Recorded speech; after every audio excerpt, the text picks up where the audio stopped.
시청자 여러분 안녕하십니까? 뉴스포 시작합니다. 2022 광주 양궁 월드컵이 개막합니다. 마포구가 문화유산 체험교실을 진행합니다.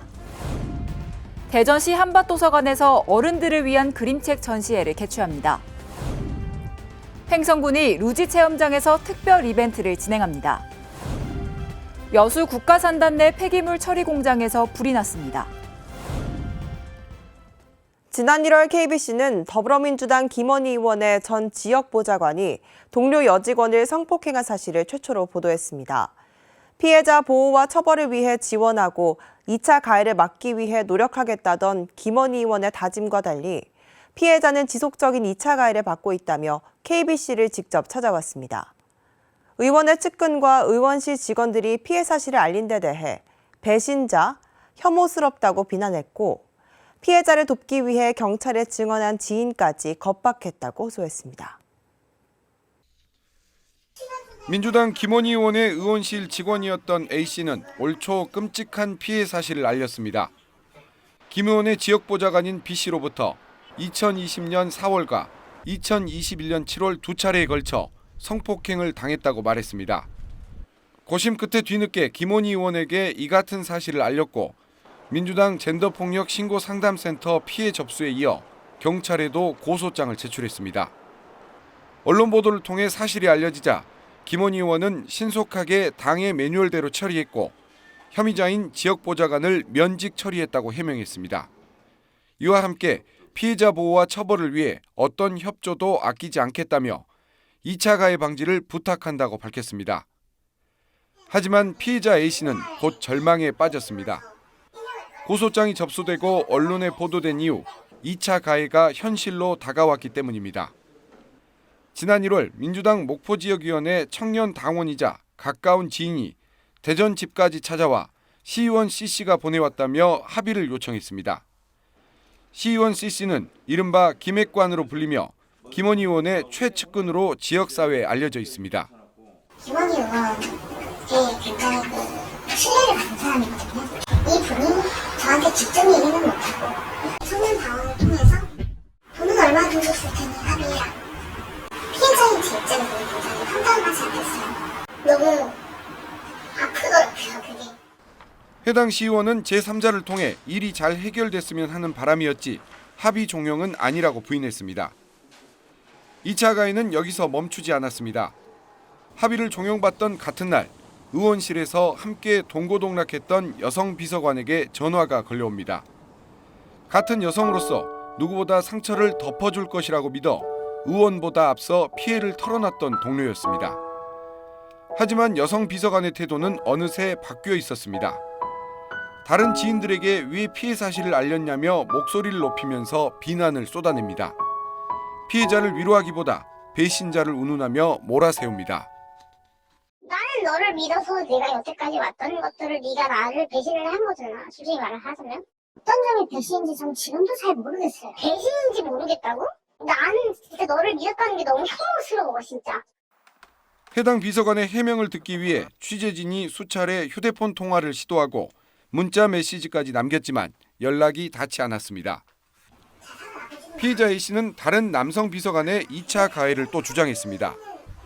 피해자를 돕기 위해 경찰 조사에 협조하고 증인으로 나선 지인까지 겁박했다는 겁니다. 모른 척하지 그랬냐 하면서 저기랑 잘 되길 바란다 뭐 그런 식으로 그냥 여기저기서 뭐 증인 샀다느니 뭐 이렇게 하니까 아이고 그랬냐 하고 이제 그냥 그렇게 한 거야. 근데 뭐 타박하는 뭐 그런 상황도 아니고 정말 너무 얘기를 듣고 황당했어요. 아이고 내가 가만히 있었는데 괜히 얘기해가지고 일이 커졌네. 피해자는 지속되는 2차 가해를 김원희 의원에게 호소했습니다. 하지만 김 의원은 최초 성폭행 피해 호소 당시 말했던 피해자를 위한 어떤 지원도 아끼지 않겠다던 입장과 너무 달랐습니다. 이런 친구들한테는 구두 경고를 하면 되는 거야. 경고를 하면 되는 거야. 그런 얘기 할 거 다니지 말라고? 이거 명백한 2차 가해라고 생각하거든요. 나도 들어본 적이 없어. 그런 얘기는. 그러니까 아마 불편하면 그 변호사 통해서 경찰하고 한번 의논해보라 그래. 김 의원은 취재진과의 통화에서 2차 가해를 막기 위해 노력해왔고 비서관들에 대한 조치를 밝히는 것은 부적절하다고 말했습니다. 성폭행 피해 잇따른 2차 가해, 피해자는 믿었던 국회의원의 뒷짐에 씻을 수 없는 상처를 또다시 입고 있다고 토로합니다. 저 혼자 그냥 뚝 떨어져서 저 혼자 외롭게 투쟁하는 느낌이죠. 뭐 의원님이 도와주신다고 올려놓으면 뭐합니까? 사실상 나한테는 연락하지 마, 난 몰라 이렇게 얘기를 하는데 외롭죠. 2022 광주 양궁 월드컵이 개막합니다. 사회적 거리두기 해제 이후 처음으로 개최되는 국제 스포츠 행사인 만큼 광주시도 성공적인 행사 진행을 위해 막바지 점검에 들어갔습니다. 하계올림픽, 세계 양궁 선수권 대회와 함께 양궁계 3대 이벤트로 꼽히는 양궁 월드컵. 오는 2025년 광주 개최가 확정된 세계 양궁 선수권 대회에 앞서 광주에서 2022 양궁 월드컵이 열립니다. 명실상부 세계적인 양궁 도시로 거듭나게 되는 겁니다. 특히 사회적 거리두기 전면 해제 이후 광주에서 처음으로 열리는 국제 스포츠 경기인 만큼 광주시는 성공적인 행사 진행을 위한 막바지 점검에 총력을 기울이고 있습니다. 선수들에게 불편함이 없도록 최선을 다해서 준비해 왔습니다. 아마 차질 없이 대회가 잘 치러질 것으로 기대합니다. 경기장뿐 아니라 숙박 등 편의시설에도 불편함이 없도록 만반의 준비를 갖췄습니다. 도쿄올림픽 3관왕의 안산 선수와 김재덕 선수 등 한국 대표단을 비롯해 전 세계 38개국에서 380여 명의 선수들이 광주에서 열흘 가까이 머무는 만큼 지역 거점 호텔 5곳을 확보했습니다. 외국어에 능통한 자원봉사자 100여 명에 대한 모집도 끝냈습니다. 많은 분들이 또 이제 도쿄올림픽을 이어서 우리 이제 양궁 월드컵에도 많은 관심과 사랑을 보내주셨으면 좋겠습니다. 이번 대회에는 여성과 남성 개인과 단체, 혼성 등으로 나뉘어 리커브와 컴파운드 등 모두 10개 종목에 메달이 걸려 있습니다. 수도권 소식입니다.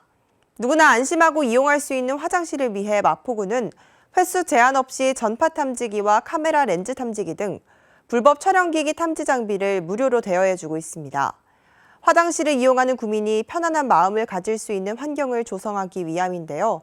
마포구청 여성가족과에서 대여 가능합니다. 마포구는 학교 등 공공기관과 식당, 숙박업소 등 민간 화장실 관리자에게 불법 촬영기기 탐지 장비를 무료로 대여합니다. 외부 화장실을 이용하는 구민들의 불안을 해소해 모두가 안심하고 이용할 수 있는 환경을 조성하기 위함입니다. 대여 장비는 전파 탐지기와 카메라 렌즈 탐지기로 마포구 소재 공공기관과 식당, 숙박업소 등은 누구나 대여 가능합니다. 대여 기간은 주말을 포함 5일이며 대여 횟수는 제한이 없습니다. 대여를 희망하는 구민은 신분증과 사업자 등록증을 지참해 마포구청 여성가족과에 방문해 신청서를 작성하면 됩니다. 뿐만 아니라 마포구는 불법 촬영 시민감시단을 운영해 특별 점검 관리 대상 화장실 내 불법 촬영기기 단속도 계속하고 있습니다. 네거티브 문화재. 우리나라의 아픈 역사를 담고 있는 문화재를 뜻합니다. 이 중 마포구 상암동에 있는 목조 건물로 오랫동안 일본군들이 거주했던 일본군 관사를 견학할 수 있습니다. 2022년 지역 문화유산 교육 사업의 일환으로 문화유산 체험교실, 일본군 관사에서 만나는 안중근 의사 체험교실을 진행합니다. 상암동에 위치한 상암동 일본군 관사에서 진행하며 초등학교 고학년 이상의 청소년을 대상으로 모집합니다. 강의는 5월부터 10월까지 토요일 10시부터 12시, 13시부터 15시 월 2회 진행합니다. 예정일은 5월 28일, 6월 18일, 7월 9일, 8월 20일, 9월 24일, 10월 22일이며 변경도 가능합니다. 참가비는 무료이며 주식회사 우리가 만드는 미래 누리집에서 신청 가능합니다. 광역시 소식입니다. 대전시가 정보통신 보조기기 보급 사업을 통해 장애인의 풍요롭고 스마트한 생활을 지원합니다. 대전시가 등록 장애인 및 상위 등급 판정을 받은 국가유공자를 대상으로 정보통신 보조기기 보조 사업을 추진합니다. 이번 사업은 시각, 지체, 청각, 언어 등 총 121종의 장애인 정보통신 보조기기 150여 대를 보급, 제품 가격의 80%를 지원하는 사업입니다. 신청 접수는 오는 6월 17일까지며 정보통신보조기기 전용 홈페이지 또는 거주지 동행정복지센터로 신청하면 되고 결과는 7월 15일 개별적으로 통보할 예정입니다. 또한 보급 대상자는 신청자를 대상으로 서류 심사, 전문가 평가 등 공정한 심사를 통해 선정할 계획입니다. 보다 자세한 사항은 대전시 홈페이지 2022년 장애인 정보통신 보조기기 보급 사업 신청 안내 게시물을 참고하시기 바랍니다. 지금 위로와 응원이 필요하신가요? 그렇다면 한밭도서관에서 펼쳐지고 있는 어른들을 위한 그림책 전시를 방문해 보시는 건 어떨까요? 대전시 한밭도서관에서 어른들을 위한 그림책 전시회를 개최합니다. 한밭도서관이 오는 5월 29일까지 본관 1층 전시실에서 어른들을 위한 그림책 전시회를 개최합니다. 이번 전시회는 철학이 담겨있는 그림책 그 녀석이 왔다 등 20권을 만날 수 있으며 바우솔 출판사의 흰눈, 시드북 출판사의 꽃할배 등 그림책에 있는 원화 40여 점도 함께 선보입니다. 그림책은 어린이만 읽는 것이 아니라 어른들도 읽을 수 있다는 생각의 변화를 위해 이번 전시를 마련한 한밭도서관은 그림책을 통해 전시회를 찾는 어른들이 어릴 적 순수하고 따뜻한 감성을 느낄 수 있기를 기대하고 있습니다. 포스탱 아르강즈 투아데라 중앙아프리카공화국 대통령이 대구를 방문했습니다.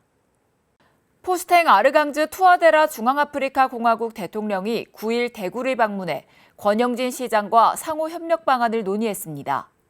중앙아프리카공화국 대통령의 이번 대구 방문은 지난 5년 동안 중앙아프리카공화국을 지원해온 지역 업체인 아진산업의 지원으로 이뤄졌습니다. 권영진 시장은 대구에 깊은 관심을 갖고 방문한 투아데라 대통령에게 고마움을 전하고 중앙아프리카공화국의 지역 개발과 경제 발전을 위해 다양한 형태의 협력으로 적극 기여하겠다고 말했습니다. 대구시가 골목경제권 조성사업 2단계 사업인 골목상권 활력 지원 사업 공모를 통해 최종 5곳을 대상지로 선정했습니다. 대구시가 골목경제권 조성사업 2단계 사업인 골목상권 활력 지원 사업 공모를 통해 최종 5곳을 대상지로 선정했습니다. 선정된 골목상권은 동천역 상가, 함지공원 먹골촌, 고성동 벚꽃 테마거리, 드란길 먹거리타운, 신평화 골목입니다.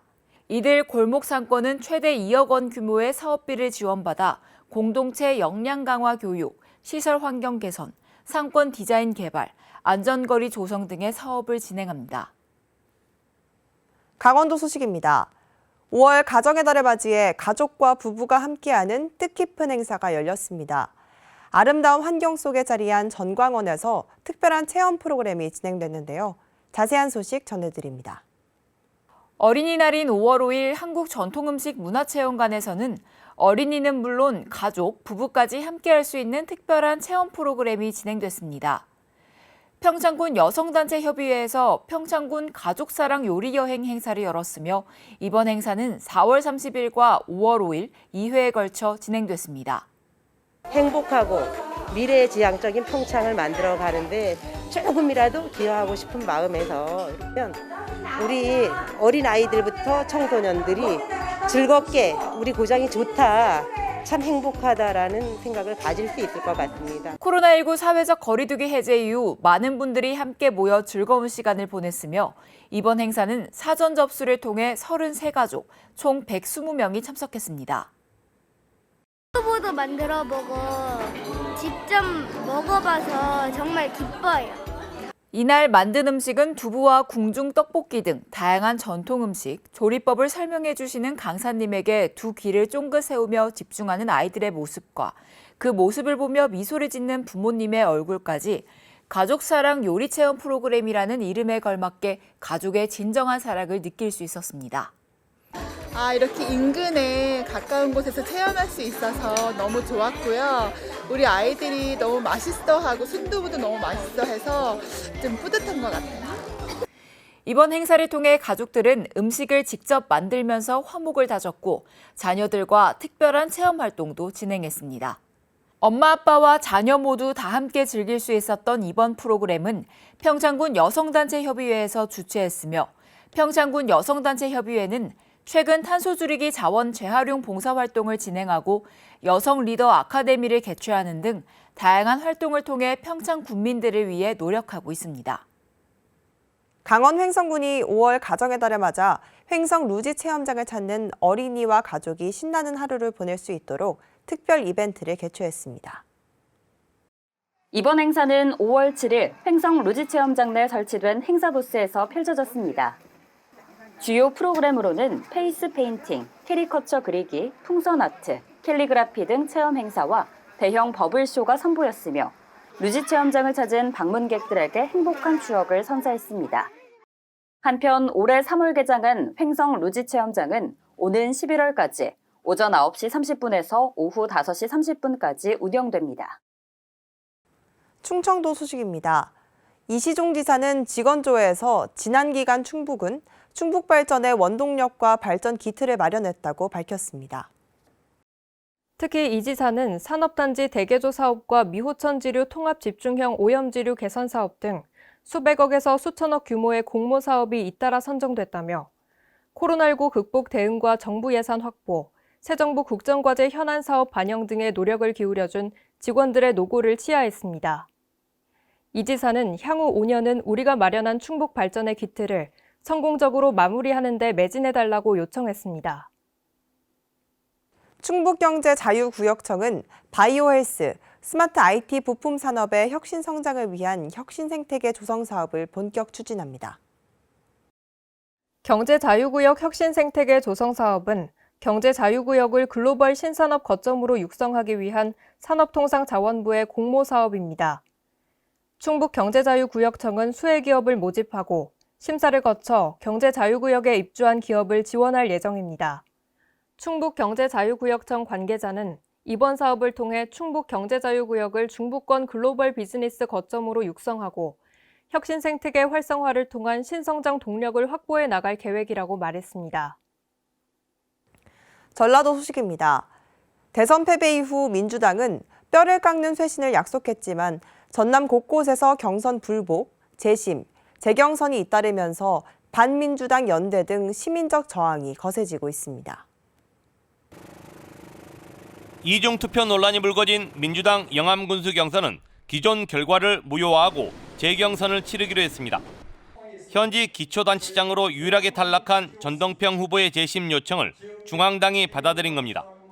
민주당 당원 전당원조련에서 100%로 실시되고 후보 검증 패싱 논란이 일었던 장흥군수 경선 역시 재심 요청이 받아들여져 무효 결정과 함께 모든 후보를 상대로 재경선을 치렀습니다. 컷오프 결과 2인 경선으로 확정됐던 보선거와 수는 탈락자의 항의로 3인으로, 무한은 3인에서 4인 경선으로 변경됐습니다. 민주당 목포시장과 담양군수 경선은 수천 명의 당원 명부 유출 파문으로 경선 방식이 바뀌고 경찰 수사로까지 이어지고 있습니다. 특히 민주당은 목포 경선을 파행으로 몰고 간 후보는 감싼 반면 의혹만 제기된 후보를 서둘러 제명하는 비이성적인 행태를 보이고 있습니다. 사태가 이 지경에 이르자 시민들이 나서 반민주당 연대를 결성하는 등 유권자들의 저항도 거세지고 있습니다. 현재 도내 22개 선거구 가운데 공천 불복이나 반발이 발생한 지역은 9곳. 특히 불공정 경선을 주장하는 후보들의 재심이 잇따르고 결정이 받아들여지는 곳과 기각된 곳이 엇갈리면서 민심은 둘로 쪼개지고 있습니다. 고무줄 잣대 경선 룰이 오락가락하면서 탈당 뒤 무소속 출마로 돌아서는 후보들도 잇따르고 있습니다. 실망을 넘어 배신감을 느낍니다. 민주당이 스스로 변하지 못한다면 전남 도민들의 무거운 심판을 받게 될 것임을. 대선 패배를 겸허히 수용하고 뼈를 깎는 심정으로 다시 쇄신에 나서겠다던 민주당. 하지만 2달 만에 공천이 곧 당선이라는 오만과 독선으로 똘똘 뭉쳐 당 내부와 지지자뿐만 아니라 반민주당 연대 등 시민적 저항도 더욱 거세지고 있습니다. 더불어민주당의 공천을 둘러싼 논란은 광주도 예외가 아닙니다. 경선 시작 전부터 공천 기준이 오락가락한다는 비판이 나왔는데 경선이 시작된 뒤에는 공정성 논란까지 제기되고 있습니다. 더불어민주당 광주시당 공천에서 가장 논란이 됐던 건 음주운전 기준이었습니다. 박시종 예비후보는 중앙당의 기준에, 서대석 예비후보는 광주시당의 기준에 맞지 않아 공천에서 배제됐습니다. 박시종 후보는 검증 기준이 이미 발표되고 검증이 진행 중인 상황에서 규정이 바뀌었다며 크게 반발했습니다. 중앙당 기준도 오락가락이었습니다. 재심위는 서대석 예비후보의 이의 신청을 받아주었지만 비대위는 이를 뒤집고 최종 부적격 판정을 내렸습니다. 결국 서대석 예비후보는 민주당을 떠나 무소속 출마를 선언했습니다. 민주당의 고무줄 잣대였습니다. 음주운전에 대해서는 깊이 반성하고 있습니다. 광역의원 공천 기준을 놓고도 잡음이 끊이질 않고 있습니다. 광주시당은 시의원 선거구 20곳 중 4곳을 청년 경쟁 선거구로 지정했는데 지정 기준과 경선 방식을 놓고 원칙이 없다는 비판이 제기됐습니다. 20곳 중 4곳이 청년 선거구로 지정된 이유도 4곳 중 2곳만 시민 배심원제가 도입된 이유도 모두 명확하지 않다는 겁니다. 문제점이 이미 드러난 상황이고 업체도 바꾸지 않을까, 경선 방식도 바꾸지 않을까 좀 기대를 했어요. 청년 선거구 경선은 투표 대행업체가 임의로 추가 배심원을 모집한 사실이 드러나 과정의 공정성까지 의심받고 있습니다. 실제로 그 경선에 참여했던 후보들도 반발하게 되고 재심을 요청하게 되고 그리고 이제 일반 유권자들한테는 좀 정치에 대한 어떤 실망감, 피로감 이런 것들이 이제 가중되는 결과를 좀 가져오게 되죠. 민주당 광주시당이 일관성 없는 기준 적용으로 불공정 논란을 자초했다는 비판을 피하기 어려워 보입니다. 목포 시민들이 이번 공천 파행에 대해 김원희 국회의원과 민주당 지도부가 책임지라며 목소리를 높였습니다. 성추문 혐의로 제명당한 박홍률 예비후보는 무혐의 결정문을 들고 민주당 지도부의 선거 공작이라고 주장했습니다. 목포 시민들이 집회를 열어 김원희 의원 사퇴와 민주당 지도부의 퇴진을 요구했습니다. 공천 파행에 대해 책임을 지라는 겁니다. 8,000명의 명부가 특정 후보 측에 유출돼 경선이 오염됐고 호남 정치 1번지 목포의 명예가 땅바닥에 추락했다고 비판했습니다. 민심을 무시하고 외면한 대가를 엄중하게 치르게 될 것입니다. 박홍률 예비후보는 자신을 제명한 민주당 지도부의 결정을 박홍률 죽이기로 규정했습니다. 성추문 사건에 대해 경찰의 무혐의 결정이 내려졌다며 제명 처분의 근거인 2차 가해는 성립되지 않는다고 목소리를 높였습니다. 3년 전 사건이 갑자기 쟁점화되고 민주당 지도부의 제명 처분과 재심 거부까지 이어졌다며 선거 공작이 의심된다고 주장했습니다. 이리 박홍률 죽이기를 선거 공작 차원에서 처리했다고 그 의혹을 말하지 않을 수가 없습니다. 명부 유출 의혹이 있는 후보는 살아남고 성추문 무혐의를 받은 후보는 탈락한 경선. 민주당 목포시장 공천 파행을 두고 반발이 확산되면서 민심이 요동치고 있습니다. 10일 여수 국가산단에 있는 폐기물 처리 공장에서 큰 불이 났습니다. 다행히 인명 피해는 없었는데 주변의 대형 공장으로 불이 번질 뻔한 아찔한 화재였습니다. 여수 국가산단이 뿌연 연기로 뒤덮였습니다. 소방관들이 쉴 새 없이 물을 뿌려보지만 좀처럼 불길이 잡히지 않습니다.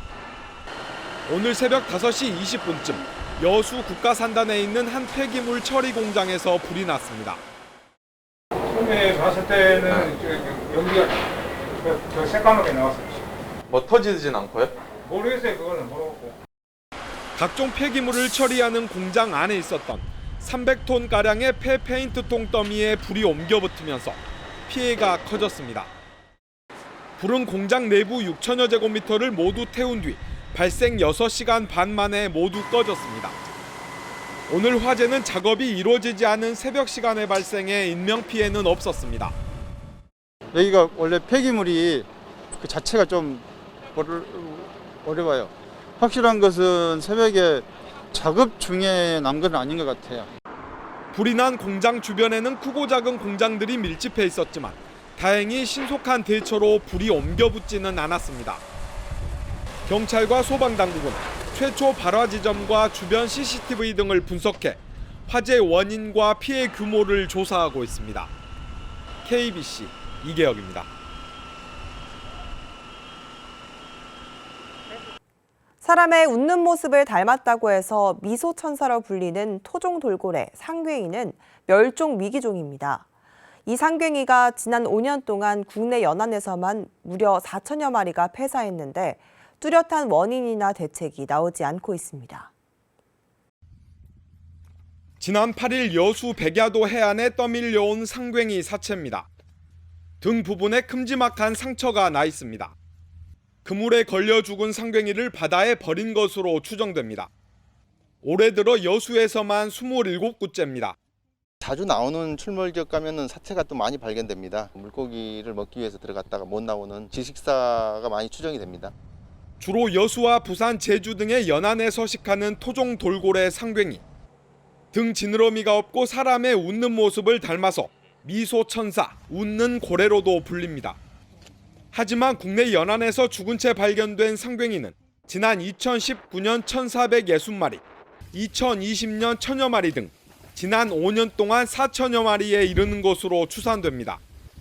해양수산부가 지난해 19구에 대해 시범적으로 부검을 진행한 결과 10마리는 그물에 걸려 죽은 것으로 분석됐습니다. 하지만 지역별 서식 현황과 폐사 원인이 아직 정밀하게 밝혀지지 않고 있다 보니 대책 마련에도 한계가 있습니다. 어구를 개량을 한다든지 그런 대응책은 지금 내부적으로 수가원이나 이런 데를 통해서 연구 과제가 진행되고 있는 걸로 알고 있습니다. 해수부는 올해부터 상괭이 폐사 원인 분석 사업을 정식으로 진행하기로 하고 부검 개체 수도 대폭 확대할 계획입니다. 여수시 보건소가 코로나19 사회적 거리두기 해제에 따라 정상 운영을 시작했습니다. 여수시 보건소가 정상 운영에 들어갔습니다. 보건소는 그동안 코로나19 대응을 위해 선별검사소 운영과 역학조사, 재택치료자 관리, 백신 예방접종 업무 등의 모든 역량을 집중해왔습니다.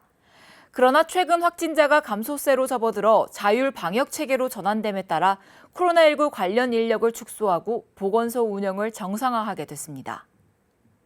여수시가 국립광주박물관과 여수 그 시절 바다 특별전을 개최합니다. 여수시가 국립광주박물관과 공동으로 5월 2일부터 8월 15일까지 여수 그 시절의 바다 특별전을 개최합니다. 국립광주박물관 1층 기획전시실에서 열리는 이번 전시는 총 5부로 구성돼 선사시대부터 현대에 이르기까지 여수의 대표적인 유물을 선보입니다.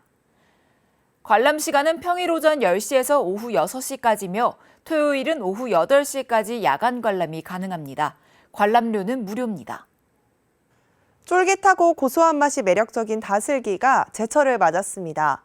다슬기는 아미노산과 타우린이 풍부해 간 기능 회복을 돕고 숙취 해소에도 효과적인데요. 이런 다슬기는 따뜻한 성질의 부추와 닭고기랑 궁합이 잘 맞는다고 합니다. 다가오는 주말에는 삼계탕에 다슬기와 부추를 곁들여 올 여름을 대비한 보양식으로 즐기시는 것은 어떤가요? 이상 뉴스 마칩니다. 시청해주신 여러분 고맙습니다.